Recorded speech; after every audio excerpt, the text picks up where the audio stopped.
Bueno, regresamos con contraste y controversia. A propósito, ocurrieron dos hechos importantes, ¿no?, en estos días.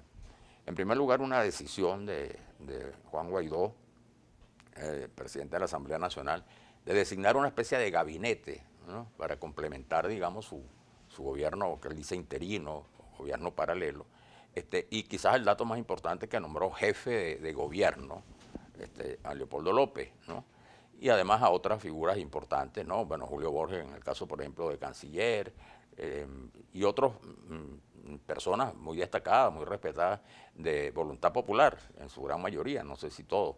Pero también en paralelo, a los 2 días se realizó en Maracay, el fin de semana, un acto muy importante de Acción Democrática, donde estuvo presente Henry Ramos, quien, por supuesto, como era lógico, de alguna manera trata de pasar a la ofensiva, ¿no?, después de que ha sido objeto de estos ataques, estos señalamientos, que más allá de su pertinencia, el hecho cierto, bueno, es que han significado para él, digamos, una ofensiva, ¿no?, muy importante. Pero el dato, lo que llama la atención y por supuesto estimula las versiones y las especulaciones de los analistas, es la presencia allí de Juan Guaidó. Y prácticamente, bueno, no solo se le levantó la mano por razones de cortesía, obviamente, sino que eso pareciera, y no hay que hilar muy fino para llegar a esa conclusión, que en el seno de la oposición se están perfilando dos tendencias. La tendencia, digamos, de mantener el mantra, en los términos en que se ha mantenido. De los 3 pasos. Los 3 pasos, que es un poco lo que explicaría lo de Leopoldo López, pero por otra parte también el tema de que efectivamente en el país se está creando un clima propicio para las elecciones.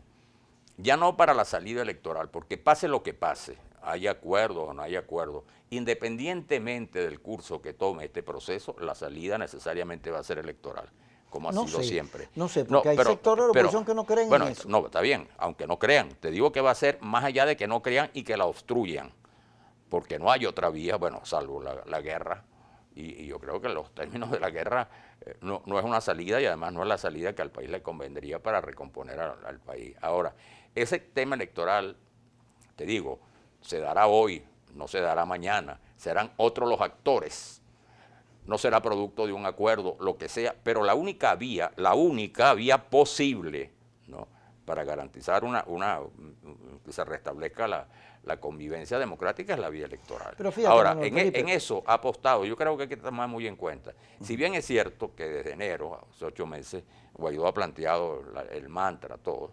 Bueno, eso es verdad, dice, bueno, mira, son 3, la usurpación, la transición, la salida del gobierno. Pero el hecho cierto es que desde enero lo que ha hecho es estar en campaña electoral. Todos sus actos son los típicos actos electorales y le ha ido muy bien, de alguna manera, con sus movilizaciones en el interior. En consecuencia, él ha acumulado un activo electoral que yo creo que tiene que preservar también para el futuro, independientemente de cuáles sean las salidas en el corto plazo, ¿no? Gracias, Manuel Felipe. Mira, yo no... Chico, no estoy bien ese acto allá en Maracay. Pero casi que voy. Fíjate, la semana pasada nosotros nos dedicamos a trabajar a Panam Post. Panam Post. Que por cierto, una muchacha escribió ahí, ay, nos están dando duro porque denunciamos a los ladrones. Y nuestro deber es denunciar a los ladrones. Mentira, Panam Post no está para denunciar a los ladrones, está para jugar a la política y atacar a sectores de la oposición. Y hay unos sectores de la oposición, tanto del gobierno como de la oposición, hay los sectores más extremistas que no les interesa para nada la negociación. Que si se pueden caer a trompadas, se caen a trompadas porque militan en el odio. Ahora, esta jugada de Henry Ramos tiene que ver con un hecho que ocurrió en este programa, que nosotros salimos, en el caso mío, creo que ustedes también, oye, a defender el respeto en las relaciones políticas, sobre todo cuando hay una dirección que está en la Asamblea Nacional, que tiene una política en la calle, que cuenta con no sé cuántos países que la respaldan y está sentada en Barbados. O sea, caerle encima a ese sector, eso debilita la negociación. Eso tiene que entenderlo cualquiera. Tú no puedes estar en plena guerra y diciéndole que el principal partido de la oposición, Acción Democrática, el jefe es un ladrón. Eso no puede hacer. Menos de la oposición, que lo haga el gobierno está bien, pero que el sector de la oposición se dedique a caerle a plomo todos los días en Ramos. Bueno, Acción Democrática reacciona. Y ahí está. La segunda vez, ya había Henry Ramos dado una declaración al lado de Guaidó en la Casa de Acción Democrática a propósito de los presos políticos y de Edgar Zambrano. Y en esta oportunidad ruedan en las redes que Henry Ramos, Dios mío, Henry al fin, apoya la candidatura de Juan Guaidó. No sé si lo leyeron, que en varios tweets y la cosa. Claro, Dieron, a partir de la foto, Kiko. Sí, A partir pero de la foto. después Henry Ramos dice, no, momentico, yo no dije eso, yo dije hablé de elecciones, de la salida electoral. Pero lo cierto es que Acción Democrática, oye, Sin embargo, yo entrevisté a Ronderos hoy por la radio, y Ronderos sí dijo que ellos no tienen problema en apoyar la candidatura de Guaidó. Está y que bien, ese puede ser pero su lo candidato. importante es que Pero es que AD además ya responde a las redes, en vez de quedarse sometido al chantaje, al abuso de las redes, salir responde con 6.000 militantes, Henry Ramos interviniendo, responde, porque al final de cuentas, el cuadro político venezolano, el camarón que se duerme, se lo lleva a la Pero corriente. una lectura que es interesante hacer de estos movimientos, estas designaciones que hizo Guaidó, fíjate, hace esas designaciones y a los pocos días está entonces en este acto con la maquinaria de Acción Democrática y entonces allí se alimentan las ¿Y por qué no versiones. está en el cuadro directivo, no tiempo en el cuadro directivo que designa Una buena Guaidó? pregunta, yo no te la puedo responder. Interesante. Pero vamos a meternos en no Honduras. no, en Venezuela que hay bastante Ahórrate. problema. Vamos a hablar de Venezuela. Fíjate tú, no hablemos de Honduras.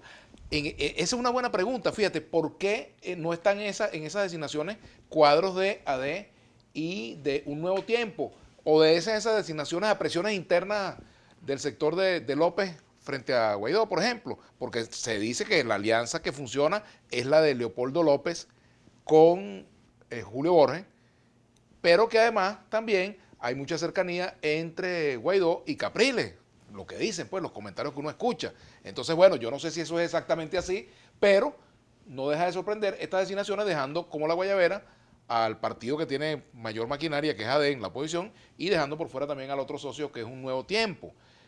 ¿Qué razón tuvo Guaidó para hacer esto? Presiones internas, quizás para conjurar las versiones de que existe una división interna en Voluntad Popular, y esa fue la mejor manera de hacerlo. Bueno, son cosas que No, pero ellos es que solamente Guaidó- ellos tendrán que responder. Guaidó tiene que apostar a la unidad opositora.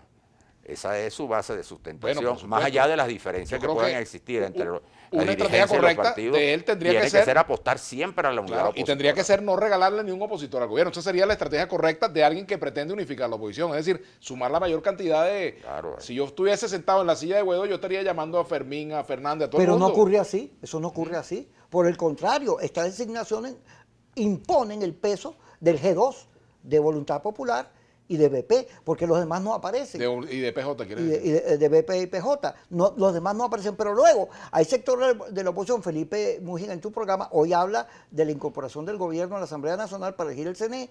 Dijo, Guaidó debe reunirse con todos los sectores de la oposición para lograr acuerdos. Eso no ha ocurrido, porque hay una disputa, hay una segmentación en la oposición que la divide, pero no la divide en negativo. Yo creo que la gente se está organizando de acuerdo a lo que cree es la salida, pero debe haber coincidencia, espacios de coincidencia.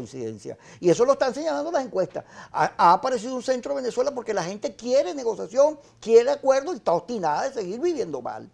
Claro, ahora, esa es otra discusión. Una tercera vía. ¿Es viable, valga la redundancia, una tercera vía en este momento, en Venezuela? O de ser viable, ¿a quién favorece? ¿Favorecería al gobierno? ¿Favorecería a la oposición? Esa es otra discusión que se tiene que Bueno, dar. de en eso vamos a frío, seguir ¿no? conversando. ¿Ah? Vamos al corte y seguimos conversando sobre eso. Bueno, ya venimos, pues, contraste y controversia.